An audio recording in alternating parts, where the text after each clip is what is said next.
तो पिछले एपिसोड में हमने देखा था कि फेंगयुआन ने अपनी सारी जायदाद ले ली थी और इस एपिसोड को शुरू करने से पहले बात कर लेते हैं आज के स्पॉन्सर की, जिसे किया है टैप टू ट्रांसलेट स्क्रीन। क्या आपको भी मांगा मानवा या मानवा पढ़नी है लेकिन आपको इंग्लिश नहीं आती, तो मैं आपको सजेस्ट करूंगा टैप टू स्क्रीन ट्रांसलेट। ये एंड्रॉइड iOS दोनों पर अवेलेबल है और इसका डाउनलोड लिंक नीचे डिस्क्रिप्शन में है, जहां से आप इसे डाउनलोड कर सकते हैं। सबसे पहले आपको लैंग्वेज सिलेक्ट करनी है, जैसे मैं सिलेक्ट कर रहा हूँ इंग्लिश टू हिंदी। फिर यहाँ से आप ट्रांसलेट के तरीके को भी चुन सकते हैं, जैसे मैंने चुना है AI ट्रांसलेट। फिर इस ऐप को ऑन कर देना है। अब आप तैयार हैं मानवा पढ़ने के लिए। आपको जो भी समझ नहीं आता इस कर्सर पर एक क्लिक करें और पेज ट्रांसलेट होकर आ जाएगा, और डबल क्लिक कर एरिया को मार्क कर सकते हैं जिससे सिर्फ वही ट्रांसलेट होगा। है ना कमाल की ऐप? तो जाइए इसे डाउनलोड कीजिए, इसका लिंक नीचे डिस्क्रिप्शन में है। इस एपिसोड की स्टार्टिंग में दिखाया जाता है कि फेंगयुआन अपने वाइन टैवरन को देखने आता है। वो शॉपकीपर से हिसाब किताब की लिस्ट मंगाता है जिसमें कुछ पैसों की हेरा फेरी थी, जिस पर वो शॉपकीपर बताता है ये बिल्डिंग पहले जिस ओनर की थी वो यहाँ आकर हंगामा करता है और पैसे लेकर चला जाता है। हम उसके सामने रजिस्टर नहीं कर सकते। ये सुनकर फेंगयुआन उसे तिरछी नजरों से घूरता है, जिससे वो शॉपकीपर डर जाता है और अपने घुटने पर आकर दया की भीख मांगने लगता है। फेंगयुआन कहता है कोई बात नहीं, वैसे भी मैं पिछली बातों को याद नहीं करता। वैसे तुम लोगों की सैलरी कुछ ज्यादा ही कम है, इसलिए आज इसे वेटर की सैलरी 20% और शॉपकीपर की सैलरी 40% से बढ़ा दी जाएगी। ये सुनकर सभी काम करने वाले उसका धन्यवाद करने लगते हैं। फेंगयुआन ने ऐसा सिर्फ इसीलिए किया था ताकि वो सभी फेंगयुआन के लिए लॉयल रहें। जिसके बाद वो अपने 3 बैम्बू हाउस में आ जाता है। अब उसे रैंक 3 पर जाना होगा और फ्लावर वाइन मॉन्ग की आगे की इनहेरिटेंस को ढूंढना होगा। फेंगयुआन ये सारी चीजें सोच ही रहा था कि तभी वहाँ पर फेंगजोंग आ जाता है। फेंगजोंग फेंगयुआन से कहता है मैंने कभी नहीं सोचा था कि आप उस तरह के पर्सन निकलोगे। माता पिता के मरने के बाद हमें अंकल आंटी ने ही संभाला है और जो भी उन्होंने हमारे लिए किया है उसका बदलाव आप इस तरह से उतार रहे हैं। फेंगयुआन कहता है ये इनहेरिटेंस तो पहले से ही मेरी थी, तो बेवजह की बातें क्यों? जिस पर फेंगजोंग कहता है ये इनहेरिटेंस हमारे माता पिता से आई है, तो आपको अंकल आंटी के लिए कुछ तो छोड़ देना चाहिए था। घर के जितने भी नौकर थे उनमें से आधे जा चुके हैं क्योंकि अंकल की सैलरी नहीं दे सकते। आप इतने निर्दयी कैसे हो सकते हैं? फेंगयुआन ने आखिरी महीने में इनहेरिटेंस को लिया है, तो इसका मतलब ये है कि जो भी इस महीने का मुनाफा हुआ है वो सीधा अंकल के पास गया है। अंकल सिर्फ गरीबी का नाटक कर रहा है ताकि फेंगजोंग यहाँ पर आए और परेशानी खड़ी करे। ये फेंगयुआन उससे कहता है कि तुमने पहले ही उन्हें अपना माता पिता मान लिया है, इसीलिए तुमने इनहेरिटेंस के अधिकार को भी खो दिया है। फेंगजोंग कहता है मुझे पता है, इसीलिए मैं आपके पास आया हूँ ताकि मैं आपको चैलेंज कर सकूँ। हम एरिना में विनर का फैसला करेंगे। अगर मैं जीता तो आपको फैमिली इनहेरिटेंस का एक हिस्सा उन्हें वापस लौटाना होगा। जिस पर फेंगयुआन कहता है ऐसा लगता है कि अंकल आंटी ने तुम्हें स्पेशली भेजा है ताकि तुम मुझे चैलेंज कर सको, लेकिन मैंने तुम्हें पहले ही हरा रखा है। यह सुनकर फेंगजोंग गुस्सा हो जाता है और अपने मून डायमंड गू की पावर को रिलीज करने लगता है और फेंगयुआन से कहता है मैं पहले जैसा नहीं रहा, मैंने रैंक 2 के मून डायमंड गू को रिफाइन कर लिया है। आप मेरे डिफेंस को फिर से नहीं तोड़ सकते। ये देखकर फेंगयुआन कहता है दो बहुत बड़े मूर्ख हो, तुमने अपने ट्रम्प कार्ड को ऐसे ही दिखा दिया। मून डायमंड गू अपने आप को डिफेंड करने के साथ दूसरे को भी डिफेंड कर सकता है,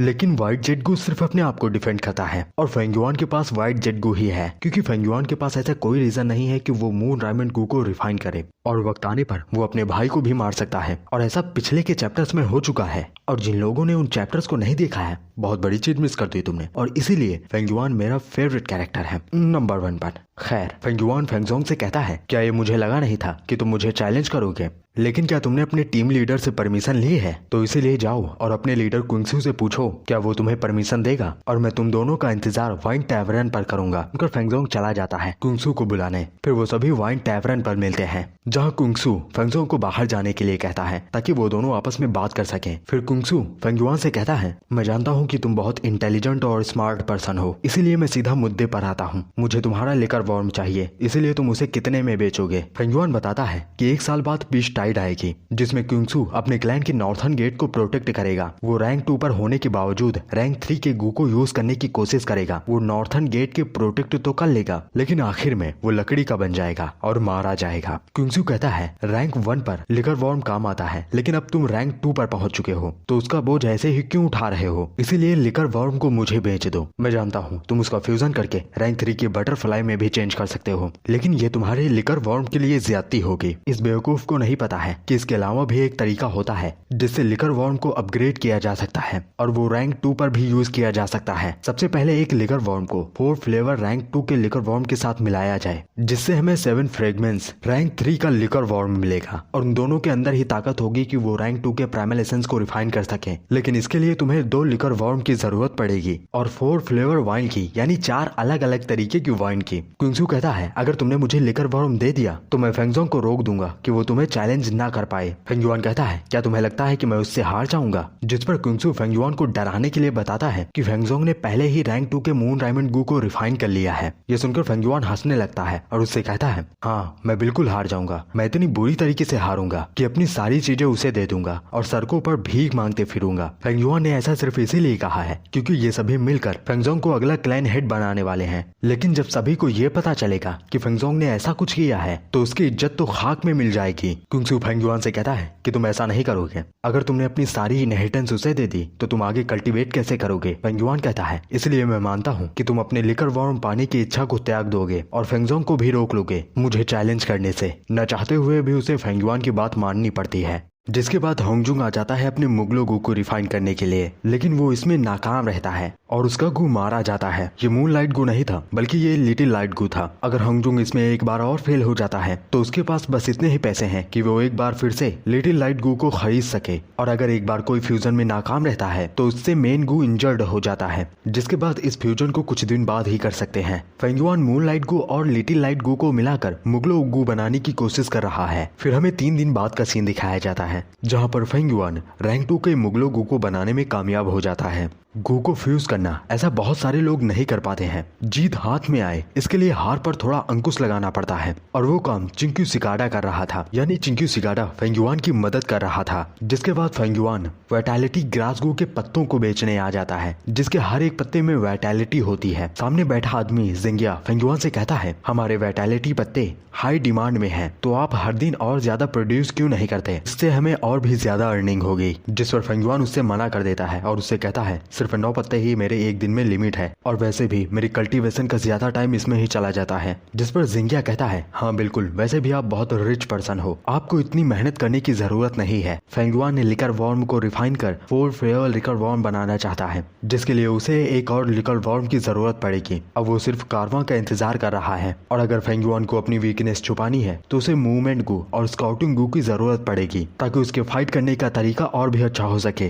तभी शॉपकीपर आ जाता है और फेंगयुआन से बताता है कि इस बिल्डिंग का पुराना ओनर फिर से आ चुका है और वो हंगामा खड़ा कर रहा है। जिंगिया खिड़की से झांक कर बताता है कि उसका नाम मानसी है और उसका डिफेंस और स्ट्रेंथ बहुत ज्यादा है। वो अपने ग्रुप का लीडर भी है, जिस ग्रुप का नाम मानसी ही है। फेंगयुआन उससे कहता है तुम बेवजह डर रहे हो, जिस पर जिंगिया कहता है वो बाय नी मींस से बचकर भागने में कामयाब हो गया था, उसे कम नहीं आंका जा सकता। वहीं दूसरी तरफ वो मानसी शॉपकीपर को धमका रहा था कि उसने जो वाइन पी है वो बहुत बेकार है, इसीलिए 500 स्पिरिचुअल स्टोन उसे कंपनसेट किए जाएं। तभी फेंगयुआन आ जाता है, जिसे देखकर मानसी कहता है लगता है तुम ही फेंगयुआन हो। तो जूनियर, तुमने इतनी खराब शराब पिलाकर मेरे पैसों का घोटाला किया है, इसीलिए मेरे सामने झुककर माफी मांगो। अगर तुम ऐसा करते हो तो मैं इस मामले को यहीं पर जाने दूंगा। मैं तुमसे ये वादा करता हूँ मैं अपनी बात पर कायम रहूंगा। अगर वहाँ पर खड़े सभी लोग आपस में बातें करने लगते हैं, अगर उसने माफी मांग ली तो वो अपना सर नहीं उठा पाएगा, उसे धमकाने लगेगा। अगर वो माफी नहीं मांगता तो वो अपने सीनियर की डिसरिस्पेक्ट करेगा, इसलिए उसे कम्युनिटी से बाहर कर दिया जाएगा। फेंगयुआन के लिए एक तरफ कुआं तो दूसरी तरफ खाई है। वो सभी ये बातें कर ही रहे थे कि तभी उनके बीच से मुगलो गू का स्लैश उड़ते हुए जाता है, जिसे देखकर मानसी अपने मूनलाइट गू का यूज करने की कोशिश करता है,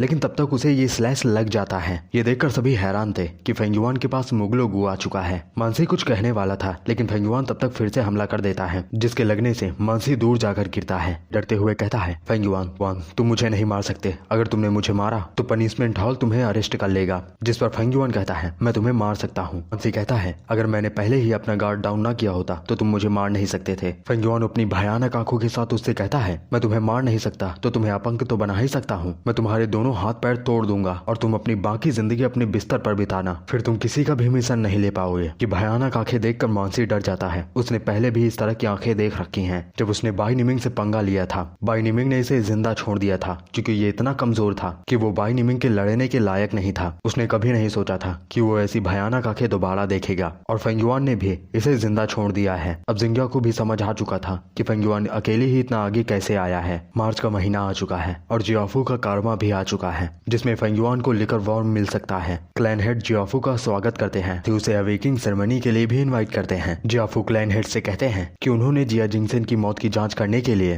तो वो इसमें मदद करेंगे। क्लैन हेड बताते हैं कि जियाफू के इनहेरिटेंस एक अलग मोड़ पर आकर खड़ी हो गई है। जिया जिंगसन की मौत के बाद उनके अपने भाई गुओ के साथ झड़प हो गई और देखते ही देखते वो एक बड़ी लड़ाई में बदल गई, और ये निशान जो उसके चेहरे चेहरे पर है ये उसी लड़ाई का नतीजा है। दूसरी तरफ ग्रास गू ट्री हाउस को दिखाया जाता है। ये भी एक तरीके का गू है, यानी कीड़ा जो एक ट्री हाउस बन जाता है। और वहीं पर फेंगयुआन भी था और पास ही में एक लिकर वॉर्म भी था जिसे सभी खरीदना चाहते थे। फेंगयुआन सोच ही रहा था कि उसे लिकर वॉर्म कहाँ से मिलेगा, तो अब उसे लिकर वॉर्म मिल चुका है। अब बस उसे 4 तरीके की वाइन की जरूरत पड़ेगी। और वहीं पर एक लड़की भी थी जो अपनी ग्रैंड माँ से कहती है कि ये लिकर वॉर्म सिर्फ 500 स्पिरिचुअल स्टोन का है और कर अवेकनिंग सेरेमनी भी है, तो इसीलिए वो लिकर वॉर्म इसे लड़की को चाहिए। ये सुनकर वो ग्रैंड माँ जिसका नाम योजी है वो खरीदने को मान जाती हैं। ये इस क्लैन की सबसे बड़ी हीलर हैं। इन्होंने कई सारे एल्डर्स की जान बचाई है, तो इनके कनेक्शन भी बहुत अच्छे हैं। और यहाँ पर सामान खरीदने का तरीका थोड़ा अलग है। सबसे पहले एक पर्चे पर दाम लिखकर वहीं पर तुम्हें रख देना है, और अगर कोई इससे ज्यादा दाम लिखकर वहाँ पर रखता है तो वो चीज उसकी हो जाएगी। ये एक तरीके का ऑक्शन है जिसे पर्चे पर लिख कर किया जाता है। यूजी भी ऐसा ही करती है और एक दाम लिखकर उस पर्चे को वहीं पर रख देती है। वो लड़की कहती है क्या इतने पैसे काफी होंगे, जिस पर योजी कहती है ये इस लिकर वॉर्म के लिए इनफ होगा, लेकिन अगर किसी ने इससे ज्यादा बोली लगाई तो उसे बहुत ज्यादा पैसे देने पड़ेंगे। ये सुनकर वो सभी लोग जो लिकर वॉर्म को खरीदना चाहते थे उस दाम को देखे बिना वहाँ से जाने लगते हैं, क्योंकि उन्हें भी पता है कि ये क्लैन की नंबर 1 हीलर है, तो इसके पास पैसे बहुत ज्यादा हैं। इसने इतना दाम लिख दिया होगा कि कोई भी उसे पा नहीं पाएगा। लेकिन वो तो इसकी चाल थी जिसे फेंगयुआन बड़ी अच्छी तरीके से जानता है, और इसके रिजल्ट को आने में टाइम था, इसलिए वो दोनों और भी गुओं को देखने चली जाती हैं। उस लड़की के पूछने पर योजी बताती है ये एक सिल्वर रेसल गू है, किसी की भी कल्टीवेशन को बढ़ाकर रैंक 2 से उसे रैंक 3 पर पहुंचा सकता है। लेकिन वो लड़की कहती है लेकिन इसकी कीमत तो बहुत ज्यादा है, जिस पर योजी कहती है इसकी कीमत ज्यादा नहीं बल्कि इसकी कीमत बहुत कम है। इसकी कीमत तो कम से कम 50,000 स्पिरिचुअल स्टोन होनी चाहिए। जिसके बाद वो दोनों अपने लिकर वॉर्म को लेने के लिए आ जाते हैं, लेकिन उसे लिकर वॉर्म का रिजल्ट तो पहले ही आ चुका था और उसे कोई लेके भी जा चुका है। योजी उस सामने खड़ी लड़की से पूछती है कि लास्ट प्राइस क्या थी और किसने लगाई थी, जिस पर वो सामने खड़ी लड़की प्राइवेट इंफॉर्मेशन शेयर करने से मना कर देती है। तभी वहाँ पर एक लड़का आ जाता है और उस लड़की को भेज देता है, और वो योजी को अच्छी तरीके से जानता था कि अगर कोई उसे दूसरा लिकर वॉर्म मिला तो वो लॉर्ड यूजी को पक्का इन्फॉर्म करेगा, लेकिन ये रूल्स के खिलाफ था, इसलिए वो ज्यादा पैसे मांगता है। जिस पर योजी कहती है कि पैसों की कोई बात नहीं है, वो लास्ट प्राइस कितनी थी वो दिखाओ। अगर वो शॉपकीपर लास्ट प्राइस दिखाता है जो इनकी लगाई गई बोली से सिर्फ 20 स्पिरिचुअल स्टोन ही ज्यादा था, और हमें तो पता ही है कि ये करने वाला कौन है। दूसरी तरफ फेंगयुआन के पास एक और लिकर वॉर्म आ चुका था और 3 तरीके की वाइन भी, बस एक को छोड़कर जो कड़वी वाइन थी। और फेंगयुआन के पास सिर्फ 2 तरीके की गू की जरूरत है, पहला मूवमेंट टाइप गू और दूसरा स्काउटिंग टाइप गू, क्योंकि आने वाले सालों में बीच टाइट आएगी और उसके बाद कारवां नहीं आएगा, इसलिए उसे अपनी कल्टीवेशन के लिए जो भी गू चाहिए उसे अभी ही खरीदने होंगे। फेंगयुआन के पास स्ट्रेंथ बढ़ाने वाले 2 तरीके के गू थे, पहला व्हाइट बोर गू और दूसरा ब्लैक बोर गू, इसलिए फेंगयुआन ब्लैक बोर गू को बेचने की सोचता है। और वहाँ पर एक रेड स्टील रेसल गू था जिसकी कीमत 5,000 से लेकर 8,000 तक जा सकती है, और फेंगयुआन के पास इतने स्पिरिचुअल स्टोन अभी नहीं है, इसलिए वो अपने 3 बैम्बू हाउस को बेचने की सोचता है। स्पिरिचुअल स्टोन देकर उसके 3 बैम्बू हाउस को कोई भी नहीं खरीद सकता, बस उसके अंकल को छोड़कर, इसलिए वो अपने अंकल के पास जाता है जहाँ पर उसे उसकी पहले की मेड मिलती है। और फेंगयुआन को देखकर उसकी आंटी उसे गालियां देने लगती हैं, लेकिन फेंगयुआन कहता है वो अपने 3 बैम्बू हाउस को बेचना चाहता है। ये सुनकर उसकी आंटी कहती है तुम जैसा कमीना इतना अच्छा काम कैसे कर सकता है, जिस पर फेंगयुआन कहता है अगर फालतू की बकवास की तो मैं यहाँ से उठकर चला जाऊंगा, इससे अच्छा अंकल को बुला लो। फिर अंकल आ जाता है और फेंगयुआन से पूछता है कि वो ऐसा क्यों करना चाहता है, जिस पर फेंगयुआन उसे सारी बात बता देता है कि उसे एक गू चाहिए जिसके लिए वो अपने 3 बैम्बू हाउस को बेचना चाहता है। ये सुनकर अंकल कहता है तो क्या वो 9 वाइटैलिटी ग्रास गू बेचना चाहेगा, जिस पर फेंगयुआन साफ मना कर देता है और वो 3 बैम्बू हाउस को बेचकर चला जाता है। आंटी इसके लिए तो बहुत खुश थे और वो साथ ही फेंगयुआन को मूर्ख कह रही थी कि उसने इन बैम्बू हाउस को बेच दिया है। अंकल कहता है अगर तुम मरना नहीं चाहती तो अपनी बकवास बंद कर लो। वो बस इसी बारे में सोच रहा था कि क्या वो भी अपनी कल्टीवेशन के लिए अपने सुख को त्याग सकता है। इसका जवाब है बिल्कुल नहीं, क्योंकि वो फेंगयुआन नहीं है। जिसके बाद फेंगयुआन लॉर्ड जियाफू के पास जाता है क्योंकि जियाफू ने फेंगयुआन को बुलाया था। फेंगयुआन जियाफू को ग्रीट करता है, यहाँ बुलाए जाने की वजह पूछता है। जियाफू कहता है लिटिल ब्रदर, मैंने देखा है कि तुम किस तरीके से काम कर रहे हो। सबसे पहले तुमने लिकर वॉर्म को खरीदा, अब तुम्हें रेड स्टील रसेल गू भी चाहिए। खैर मैं तुम्हें ये बताना चाहता हूँ कि मैंने डिवाइन इन्वेस्टिगेटर जूलेंग को बुलाया है, जिनकी आंखों से कोई भी राज छुप नहीं सकता, और जैसा उन्होंने कहा है कि वो बिजी चल रहे हैं तो उन्हें आने में 1 साल तो लग ही जाएगा, इसलिए मैं चाहता हूँ कि तुम मेरे लिए काम करो। जिस पर फेंगयुआन कहता है कि वो अपने क्लैन को बिल्कुल नहीं छोड़ना चाहता। जियाफू कहते हैं तुम गलत समझ रहे हो, मैं तुम्हें क्लैन को छोड़ने के लिए नहीं कह रहा। साथ ही जियाफू उसे एक बैच भी देते हैं और उससे कहते हैं ये बैच लो। इस बैच का ये मतलब है कि तुम्हारे लिए मेरे दरवाजे हमेशा खुले हैं, जब तुम्हारा मन हो तो तुम आ सकते हो। फेंगयुआन ने जिया जिनसेंग से इसलिए दोस्ती की थी क्योंकि उसे गो फाइटिंग कंपटीशन में हिस्सा लेना था, लेकिन उसे ऐन वक्त पर मारना पड़ा। लेकिन अब उसके पास दूसरी दूसरा मौका आ चुका है। उसके बाद फेंगयुआन फ्लावर वाइन मॉन्क की इनहेरिटेंस वाली जगह पर आ जाता है और वहाँ पर मुगलोगू से स्टोन मंकीज को मारने लगता है। अगर फेंगयुआन सक्सेसफुली 4 फ्लावर लिकर वॉर्म को फ्यूज कर लेता है तो वो एक बार 8 ब्लेड को शूट कर सकता है। स्टोन मंकी से एक हथौड़े का काम कर रहे हैं और फेंगयुआन आग में जलता हुआ लोहा है। हथौड़े की हर एक चोट से लोहा अपना आकार लेता जाएगा। फेंगयुआन एक ही स्लैश में 18 मंकीज को मार दे रहा था। उसने 41 जेडाइस भी इकट्ठा कर ली थी। फेंगयुआन चलते चलते आखिर में आ चुका था। उसे लग रहा था कि यहाँ पर कोई मंकी किंग है जो एक साथ 100 मंकीज को कंट्रोल कर सकता है। साथ ही फेंगयुआन के पास वो रेड स्टील रसल गू भी था जिसका इस्तेमाल करके वो रैंक 2 की मिडिल स्टेज में आ सकता है और फेंगयुआन इसका इस्तेमाल भी कर लेता है जिससे वो रैंक 2 की मिडिल स्टेज पर आ जाता है। उसके आसपास कई सारे मंकीज थे जिसमें छुपा हुआ था मंकी किंग। वो उन सभी के ऊपर हमला कर देता है। तभी चिंकू सिकाडा अलर्ट करता है कि उसके ऊपर मंकी किंग का हमला होने वाला है। वो कुछ समझ पाता उससे पहले मंकी किंग उसके ऊपर हमला कर देता है जिसे फेंगयुआन अपने हाथों से ब्लॉक करता है और जवाबी हमला करता है। लेकिन इसका कोई फायदा नहीं था क्योंकि वो मंकी किंग कॉन्ग सेलिंग गू का यूज कर रहा था जिससे वो बड़ी आसानी से छुप सकता है और फेंगयुआन के पास ऐसा कोई गू नहीं है जिससे वो मंकी किंग को डिटेक्ट कर सके। फेंगयुआन ने अपने व्हाइट जेट गू का यूज किया था जिससे वो मंकी किंग के हमले में बच पाया है और वो ऐसा लगातार नहीं कर सकता क्योंकि इससे बहुत ज्यादा स्पिरिचुअल एनर्जी कंज्यूम होगी। इसीलिए फेंगयुआन वहां से भागने लगता है ताकि वो उन मंकीज को दूसरी टेरिटरी में ला सके जिससे दूसरी टेरिटरी वाले मंकीज इन टेरिटरी वाले मंकीज से फाइट करने लगेंगे। और होता भी बिल्कुल ऐसा ही है। लेकिन वो मंकी किंग फेंगयुआन का पीछा नहीं छोड़ रहा था और सामने फेंगयुआन को वो पत्थर का दरवाजा भी दिख रहा था जिससे वो उसके अंदर जा सकता है और छिप सकता है। लेकिन मंकी किंग इस दरवाजे को तोड़ सकता है इसीलिए इसका कोई फायदा नहीं होगा। फेंगयुआन अपने चिंक्यू सिकाडा पर भरोसा करता है और जब चिंक्यू सिकाडा वार्निंग देगा तभी फेंगयुआन हमला करेगा। इसलिए वो अपने कोट को उतार लेता है। तभी उसके लेफ्ट साइड से हमला होता है जिसे फेंगयुआन अपने व्हाइट जेट गू का यूज कर ब्लॉक करता है और अपने कोट को उस मंकी किंग के ऊपर डाल देता है और कई सारे स्लैशेस उसे लगाता है और एक फाइनल स्लैश के साथ वो मंकी किंग मारा जाता है। तभी वो मंकी किंग तेजी से स्टोन में चेंज होने लगता है और उससे स्ट्रेंथ रॉक गू निकलता है। साथ ही उसे वो केव भी मिल चुकी थी जिससे फेंगयुआन को फ्लावर वाइन मॉन्क की आगे की इनहेरिटेंस मिलेगी। लेकिन अंदर कोई खतरा भी हो सकता है और फेंगयुआन के पास कोई भी डिटेक्ट करने वाला गू नहीं है। इसी वजह से वो अभी इसके अंदर नहीं जाएगा। अब जुलाई का महीना आ चुका है और कारवां जा चुका है। क्लैन हेड सभी के साथ कुछ बातें कर रहे थे कि नदी में एक रिवर स्लो टोडा आ चुका है जो उनके क्लैन के लिए खतरा हो सकता है, इसलिए उसे जल्द ही वहां से हटाया जाए। दूसरी तरफ फेंगयुआन ने उस शॉपकीपर से कुछ दिनों पहले कड़वी वाइन के लिए कहा था, लेकिन शॉपकीपर बताता है कि उसे कड़वी वाइन नहीं मिली। ये कड़वी वाइन समुद्री सेल में बनती है जो समुद्र में बहुत गहराई में रहती है। फिर फेंगयुआन शॉपकीपर को जाने के लिए कहता है, लेकिन वो शॉपकीपर अपने घुटने पर आ जाता है और फेंगयुआन से कहता है कि वो वापस से वाइन टैवरन को खरीद ले। फेंगयुआन के रहते उसकी फैमिली बहुत अच्छे से चल रही थी, लेकिन वापस से उन सबका वही हाल हो चुका है। लेकिन फेंगयुआन कहता है कि उसने पहले ही वाइन टैवरन को बेच दिया है क्योंकि वो वाइन टैवरन को नहीं चला सकता, इसलिए तुम यहाँ से जा सकते हो। लेकिन वो शॉपकीपर और भी गिड़गिड़ाने लगता है जिससे फेंगयुआन गुस्सा हो जाता है। तुम्हें क्या लगता है मैं तुम्हें मार नहीं सकता? यहाँ से चले जाओ। फेंगयुआन कहता है कि इन सभी ने अपना रास्ता अपना लिया है। इन्हें लगता है कि इनसे कमजोर इस दुनिया में कोई नहीं है। ये अपनी वीकनेस को दिखाते हैं और अपनी प्राइड को नीचे रखते हैं, किसी से सर उठाकर बात नहीं कर सकते, इसीलिए इनकी चिंता नहीं है मुझे। वहीं पर कुछ लोग उस टोडा के बारे में बात कर रहे थे जो नदी में आ चुका है, जिन्हें बातें करते हुए फेंगयुआन भी सुनता है। अगले दिन क्लैन की मीटिंग चलती है, इसलिए क्योंकि उन्होंने चीसैन को भेजा था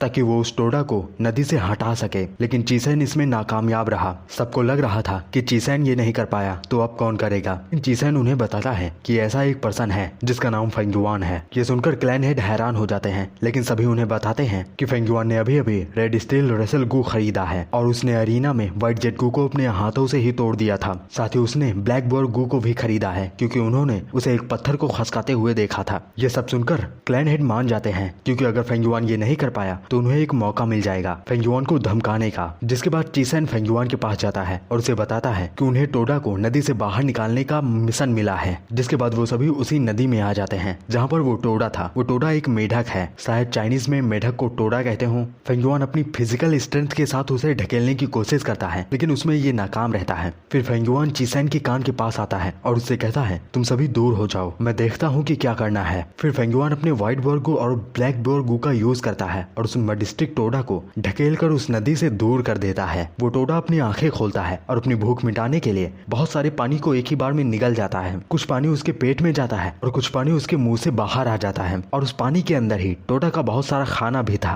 उसमें मछलियाँ, केकड़े, साथ ही में वो सेल भी था जिसमें कड़वी वाइन होती है। फेंगुआन सोच ही रहा था कि उसे कड़वी वाइन कहाँ से मिलेगी, लेकिन अब उसे कड़वी वाइन मिल चुकी है। ये क्लैन हेड को भी पसंद है। फेंगुआन के पास ऐसे पूरे 6 सेल थे और वो टोडा भी किनारे पर आकर वहाँ से जाने लगता है। चेंचेंगन कहता है कि ये इतना मुश्किल काम भी नहीं था, उसने अकेले ही सारा क्रेडिट ले लिया है। क्लैन हेड इससे बहुत खुश हो जाते हैं कि फेंगुआन ने उस टोडा को नदी से बाहर कर दिया है, इसलिए फेंगुआन को उसकी टीम का लीडर बना दिया जाता है और साथ ही उसे 500 स्पिरिचुअल स्टोन भी दिए जाते हैं। और उसकी टीम में है ही कौन, सिर्फ वो, क्योंकि उसके प्लान की वजह से सभी मारे जा चुके हैं। दूसरी तरफ गुओ क्लैन के बॉर्डर पर जोंग फैमिली का रैंक 2 का गू मास्टर खड़ा हुआ था जिसका नाम जोंगली है। पीछे से एक बंदा उससे कहता है कि हम ऐसे ही गुओ क्लैन में क्यों नहीं घुस जाते, जिस पर जोंगली कहता है कि हम ऐसे ही अंदर नहीं जा सकते वरना हमें गद्दार माना जाएगा और हमारे सामने मुश्किल खड़ी हो जाएगी, इसलिए हम गुओ क्लैन में अच्छी तरीके से परमिशन लेके अंदर जाएंगे। वो सभी उस रिवर टोडा के बारे में बात करने के लिए आए थे जिन्हें क्लैन हेड ने बुलवाया था, लेकिन उन्हें क्या पता कि टोडा पहले ही नदी से बाहर जा चुका है। तभी वहाँ पर उन्हें लेने के लिए चिसैन आ जाता है। दूसरी तरफ फेंगुआन को कई सारे स्पिरिचुअल स्टोन और वो कड़वी वाइन भी मिल चुकी थी जिससे अब वो 4 फ्लेवर लिकर वॉर्म को बना सकता है और वो ठीक वैसा ही करता है जैसा उसने सोचा था। वो सारी वाइन्स को एक साथ मिलाकर उसमें कई सारे स्पिरिचुअल स्टोन डालने लगता है और एक रोशनी के साथ उसका लिकर वॉर्म रिफाइन हो जाता है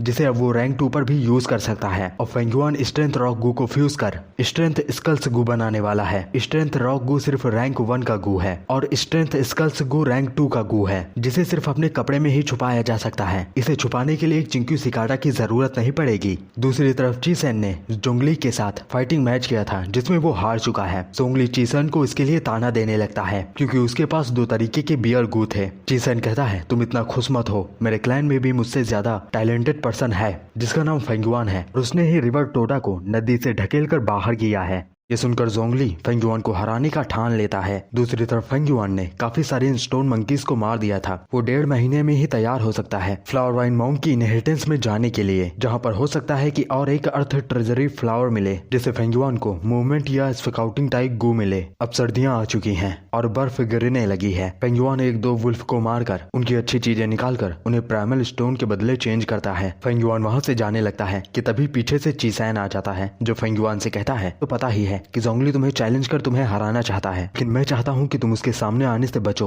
उसने मुझे हरा दिया, अगर तुम्हें भी हरा देगा तो क्लैन की बदनामी हो जाएगी। ये सब मेरी वजह से स्टार्ट हुआ है, मैंने उससे पहले चैलेंज किया था, इसलिए मैं तुम्हें इसके लिए 200 स्पिरिचुअल स्टोन देता हूँ कि तुम उसके चैलेंज को एक्सेप्ट मत करना। फिर चीसैन वहाँ से जाने लगता है और फेंगुआन से आगे कहता है ये मेरी रिक्वेस्ट नहीं थी बल्कि क्लैन के ये हायर अप्स का ऑर्डर है। फेंगुआन तो वैसे भी ये चैलेंज एक्सेप्ट नहीं करने वाला था क्योंकि बीस्ट टाइड शुरू होने वाली है जिसके लिए उसे तैयारी करनी है। यानी फेंगुआन को बेवजह ही 200 स्पिरिचुअल स्टोन मिल चुके हैं। जिसके बाद फेंगुआन क्विंगसू के पास आ जाता है क्योंकि वह अपने ब्लैक बोर गू को फिश स्केल गू के साथ एक्सचेंज करना चाहता है। वॉन कहता है कि ब्लैक बोर गू फिश स्केल गू से ज्यादा महंगा है, इसीलिए तुम्हें स्पिरिचुअल स्टोन भी देने होंगे। क्विंगसू फिर से लिकर फॉर्म बेचने की बात करता है लेकिन फेंगुआन इसके लिए साफ मना कर देता है। क्विंगसू उससे कहता है तुम्हें योली के बारे में पता है, मेडिकल हॉल एल्डर की डॉटर है जिनका नाम योजी है। वो अपनी डॉटर के लिए एक लिकर वॉर्म खरीदना चाहती है लेकिन वो उसमें कामयाब नहीं रही। अगर तुम उन्हें लिकर वॉर्म बेच देते हो तो वो बीच टाइड में तुम्हारी मदद करेंगी और तुम चाहे जितने भी घायल हो जाओ वो तुम्हें हील कर देंगी। फेंगुआन कहता है तो अच्छा ऐसी बात है तो तुम उस आदमी को क्यों नहीं ढूंढते जिसने कारवां से लिकर वॉर्म खरीदा है। जिस पर क्विंगसू कहता है कि उसके बारे में कोई नहीं जानता कि वो कौन है। फेंगुआन कहता है चाहे कुछ भी हो लेकिन मैं अपने लिकर वॉर्म को नहीं दूंगा। पीछे से फेंगजोंग कहता है ये रैंक 2 पर पहुंच चुके हैं तो बेवजह लिकर वॉर्म को लेकर क्यों घूम रहे हैं। आप अगर लिकर वॉर्म को एल्डर योजी को बेच देते हैं तो वो अच्छा ध्यान रखेंगी लिकर वॉर्म का। जिस पर फेंगुआन कहता है मेरे प्यारे छोटे भाई ये मेरा लिकर वॉर्म है, मैं चाहे इसे अपने हाथ पर रखकर सड़ाकर गलाकर मार दूं लेकिन तुम्हें कोई हक नहीं है कि तुम इसके बारे में बोलो। क्विंगसू को पता है कि इन दोनों भाइयों में नहीं पड़ती है, इसीलिए क्विंगसू फेंगजोंग को बाहर भेज देता है। फेंगजोंग जाते हुए कहता है मैं आपको कभी नहीं समझ सकता। जिस पर फेंगयुआन कहता है कोई जरूरत भी नहीं है। जिसके बाद क्विंगसू वाइटैलिटी ग्रासगू को बेचने के लिए कहता है लेकिन फेंगयुआन इसके लिए भी मना कर देता है। जिस पर क्विंगसू कहता है तो हमारे टीम को तुम इनके पत्ते तो दे ही सकते हो। जिस पर फेंगयुआन फेंगयुआन कहता है कि हाँ बिल्कुल 65 स्पिरिचुअल स्टोन में, लेकिन क्विंगसू कहता है बाहर तो ये सिर्फ 60 स्पिरिचुअल स्टोन में मिलती है। फेंगयुआन कहता है कि बीच टाइट के बाद सबको इसकी जरूरत पड़ेगी, फिर इसका दाम बहुत बढ़ जाएगा, तुम्हें चाहिए या नहीं। क्विंगसू को ना चाहते हुए भी ये बात माननी पड़ती है। अब जनवरी का महीना आ चुका है। आसपास के सभी क्लैंस ने मिलकर आपस में समझौता किया है। किसी भी क्लैन के ऊपर अगर बीच टाइट आती है तो बाकी के क्लैंस उस क्लैन की मदद करेंगे और आपस के रिश्ते अच्छे करने के लिए उन्होंने अपने डिसेबल्स के बीच स्पायर मैच रखने का कंपटीशन किया है, जहां पर कोई भी आकर किसी को भी चैलेंज कर सकता है। सबसे पहले जोंग क्लैन से जिंग बाहर आता है और कहता है मैं बाई क्लैन के यंग मास्टर ब्रदर गाई को चैलेंज करता हूँ। ये सुनकर गाई बाहर आ जाता है और जिंग से कहता है तुम्हारे पास हिम्मत तो है कि तुमने मुझे चैलेंज कर दिया है, लेकिन तुम मेरे साथ कम्पीट कैसे करोगे। जिस पर जिंग कहता है मैं डिफेंसिव गू मास्टर हूँ और आप अटैक करने वाले, तो मैं डिफेंस करूंगा और आप अटैक करेंगे। गाई कहता है कि तुम रैंक 2 के गू मास्टर हो, क्या तुम्हें लगता है तुम मेरे वाटर ड्रिल गू को ब्लॉक कर पाओगे। ये सुनकर जिंग अपने ज़ॉम्बी गू का यूज करता है और वो एक ज़ॉम्बी में ट्रांसफॉर्म हो जाता है और इस ज़ॉम्बी गू का डिफेंस काफी हाई होता है। गाय अपने वाटर ड्रिल गू का यूज करता है और जिंग के ऊपर हमला कर देता है, जिससे जिंग उड़ते हुए दूर जाकर गिरता है। लेकिन गाय को भी इससे काफी चोट लगती है और उसके मुंह से खून आने लगता है, क्योंकि जिंग ने अपने साइडो बाउंड गू का यूज किया था और जो भी इसके यूजर के ऊपर हमला करता है वो उस हमले को 10% वापस कर देता है और इसी वजह से गाय को चोट लगी है। जिंग ये अच्छे तरीके से जानता है कि वो एक डिफेंसिव टाइप गू मास्टर है, तो अगर उसके ऊपर इसी तरीके कई सारे हमले होते हैं तो वो इन्हें संभाल लेगा। लेकिन जो कि गाय अटैकिंग गू मास्टर है तो उसके लिए 10% भी बहुत ज्यादा है। चाहे कुछ भी हो, आखिर में हार गाय की ही होगी और गाय ये समझ चुका था, इसलिए वो हार मान लेता है। जिंग कहता है ब्रदर गाय चाहे कुछ भी हो, लेकिन आखिर में ब्रदर बाई निमिंग ही इस बार के विजेता होंगे। तभी जोंगली सामने आता है जो फेंगयुआन को चैलेंज करता है, जिसे सुनकर फेंगयुआन बाहर आने लगता है। जिसन फेंगयुआन से कहता है कि उसने अब तो तुम्हें यहाँ पर चैलेंज किया है तो तुम अपना बेस्ट देना, अब तुम इसके चैलेंज से बच नहीं सकते। फेंगयुआन जोंगली के सामने जा खड़ा होता है। जोंगली कुछ कहने वाला था, लेकिन फेंगयुआन कहता है मैं हार मानता हूँ। ये सुनकर जोंगली के साथ सभी हैरान हो जाते हैं कि उसने बिना लड़े ही हार मान ली है। लेकिन जोंगली फिर खुश हो जाता है और कहता है लगता है कि गुओ क्लैन के सभी डिसेबल्स ऐसे ही हैं। लेकिन दूसरी तरफ फेंगयुआन को सिर्फ 20 टाइट की पड़ी थी, क्योंकि उन सभी को लग रहा था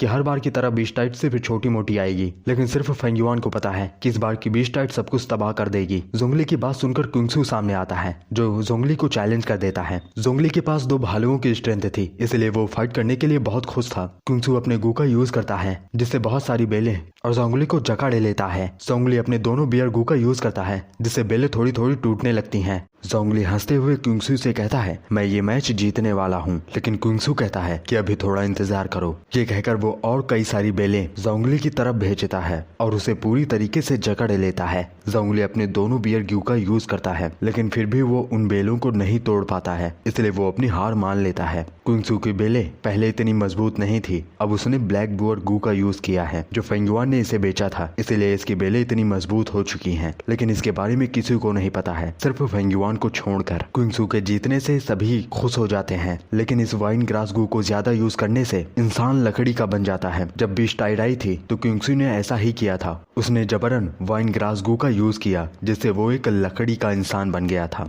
और इसी तरह उसकी मौत हो गई थी। जिसके बाद सभी एक दूसरे को चैलेंज करने लगते हैं। फिर सभी क्लैन अपना समझौता कर लेते हैं कि बीच टाइड में वो सभी एक दूसरे की मदद करेंगे। साथ ही वहाँ पर एक बोर्ड लगा दिया जाता है कि आसपास के जितने भेड़िए हैं उन्हें मार दिया जाए, ताकि बीच टाइड का असर थोड़ा कम हो सके, और जो जितने भेड़िए मारेगा उस बोर्ड पर दिखाया जाएगा और भेड़िए के अंग स्पिरिचुअल स्टोन या और किसी चीज से बदले जा सकते हैं। और हर दिन उन बोर्ड्स पर बदलाव देखा गया। खासकर टॉप 3 रैंक्स पर सर्दियां चली गई हैं, सभी भेड़ियों को मारने में लगे हैं, जिनमें से एक फेंगयुआन भी है। फेंगयुआन को काफी सारे भेड़ियों ने घेर रखा था, इसलिए फेंगयुआन अपने स्ट्रेंथ स्कल गू का यूज करता है जिससे वो गायब हो जाता है। जिसके बाद सभी फिर से सेंट्रल स्क्वाड पर आ जाते हैं और वहाँ अपनी रैंकिंग देखने लगते हैं। पहले प्लेस पर बाई निमिंग का ग्रुप था, दूसरे प्लेस पर क्विंगसू का ग्रुप था और तीसरे प्लेस पर जोंगली का ग्रुप था। फेंगजोंग इस बात से बहुत खुश था कि उनका ग्रुप 2nd प्लेस पर है। वो फेंगयुआन की तरफ देखता है और मन ही मन कहता है आप तो अकेले ही हैं, तो इसमें कोई हैरानी की बात नहीं है कि आपका नाम पहले से ही नीचे पर है। बस आप आम आदमी की तरह भीड़ का हिस्सा बन के इन चीजों को देख सकते हैं। और फेंगयुआन का ग्रुप जिसमें वो अकेला ही है वो 267 नंबर पर था, लेकिन फेंगयुआन को इससे कोई मतलब नहीं है, क्योंकि जब बीच टाइड आएगी तो इनमें से कई सारे लोग मारे जाएंगे।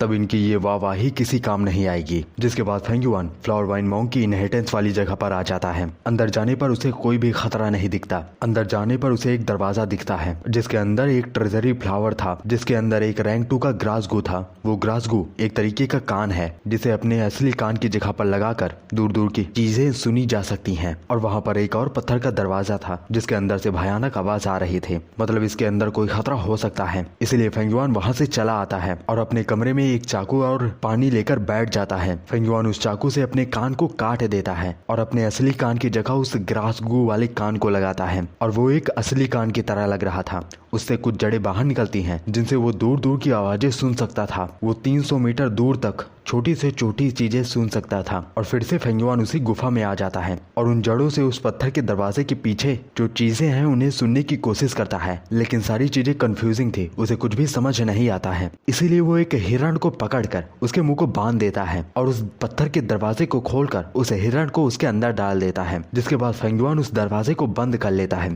फेंगयुआन को उस हिरण के कदमों की आवाज सुनाई दे रही थी। तभी वहाँ पर कुछ कीड़े आने लगते हैं जिन्हें फेंगयुआन अच्छे तरीके से सुन सकता था और वो कीड़े उसे हिरण के ऊपर चढ़ जाते हैं। तभी वहाँ पर रैंक 3 का गू जिसका नाम चेंसो गोल्डन सेंटीपीड है वो आ जाता है जो उसे हिरण को मार देता है। उसके शरीर पर चेंसो जैसा गोल्डन डिजाइन था जो किसी को भी काट कर रख सकता है, यहाँ तक कि ये व्हाइट जेट गू के डिफेंस को भी तोड़ सकता है। और फेंगयुआन को इसके बारे में अच्छे तरीके से पता चल चुका था और इसीलिए इसे पकड़ना नामुमकिन था। लेकिन फेंगयुआन के पास उसका चिंक्यू सिकाडा है तो ये पूरी तरीके से नामुमकिन नहीं है। जिसके बाद फेंगयुआन वहाँ से चला आता है और भेड़ियों को मारकर प्रैक्टिस करने लगता है। फेंगयुआन की ताकत अभी इतनी नहीं हुई है कि वो अपने आप को बीच टाइड में जिंदा बचा सके। और यहीं पर ये सीरीज खत्म होती है। ये सीरीज खत्म नहीं होती बल्कि ये बैन होती है। इसे चाइना में बैन कर दिया गया था, लेकिन क्यों? क्योंकि तुमने देखा ही है एक हिरण को मारा जा रहा है बेवजह। इसी को देखते हुए वहाँ की सरकार ने इसे बैन कर दिया। अब क्या इसके आगे कुछ है? तो हाँ बिल्कुल है, वो है नॉवल। और आने वाले समय में सारी चीजें अच्छी रही तो मैं उन्हें एक्सप्लेन जरूर करूंगा। लेकिन ये तो चाइना में बैन हुआ है तो यहाँ से क्या मतलब? तो जब चाइना में ये बैन हुई तो मेकर्स ने इसे बनाना ही बंद कर दिया। मैं इसे मानो एक्सप्लेन नहीं करना चाहता था, लेकिन तुम लोग बोल रहे थे कि एक्सप्लेन करो तो इसलिए मैंने इसे एक्सप्लेन कर दिया। और बहुत अच्छा लगा क्योंकि ये मेरा फेवरेट कैरेक्टर था, इसलिए मैंने एक्सप्लेन कर दिया। मैं चाहता था कि इसकी नॉवल स्टार्ट करूं, लेकिन तुम्हें पता है कि मेरा फ़ोन उतना दमदार नहीं है। मैं कल परसों तक ले लूँगा कोई टैब या फिर कुछ और, तो वीडियो जल्दी आएंगी और अच्छी आएंगी, मज़े करेंगे काफ़ी। और या बहुत सारे चैनल्स खोलने अभी। खैर तो लोग इतनी बातें सुनते नहीं हो, इसलिए बाय बाय बाय बाय।